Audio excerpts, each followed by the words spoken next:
Hello बच्चों, let's take a given question. The question says the ratio of radius of gyration of a solid sphere of mass capital M and radius capital R about its own axis to the radius of gyration of the thin hollow sphere of same mass and radius about its axis is. Option A given है 5:3, option B 2:5, option C 5:2, option D 3:5.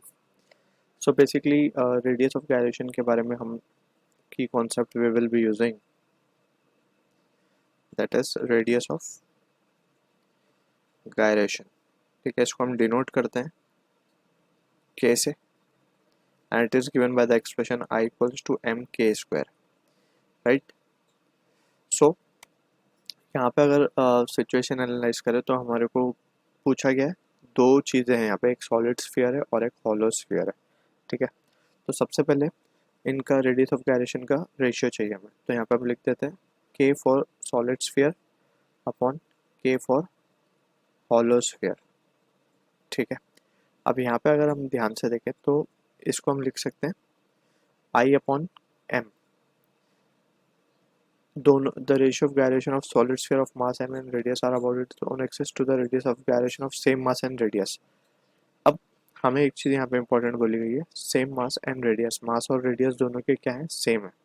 अब यहाँ पे अगर important चीज़ देखें तो हम k को according to this formula जो हमने लिस्ट किया है तो उसमें हम क्या लिख सकते हैं, इसको I of solid sphere upon moment of inertia of hollow sphere into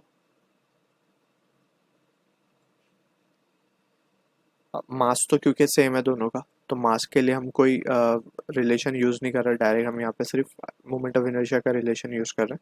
सो यहाँ पे हम लिख सकते हैं फॉर सॉलिड स्फीयर जो रिजल्ट आता है वो आता है 2/5 mr² and for hollow sphere it is 2/3 mr². ठीक है, तो यहाँ से हम देख सकते हैं ये 2 और ये 2 कैंसिल हो जाएगा and from here we can see के मास भी सेम है और रेडियस भी सेम है तो ये भी कैंसिल आउट हो जाएंगे.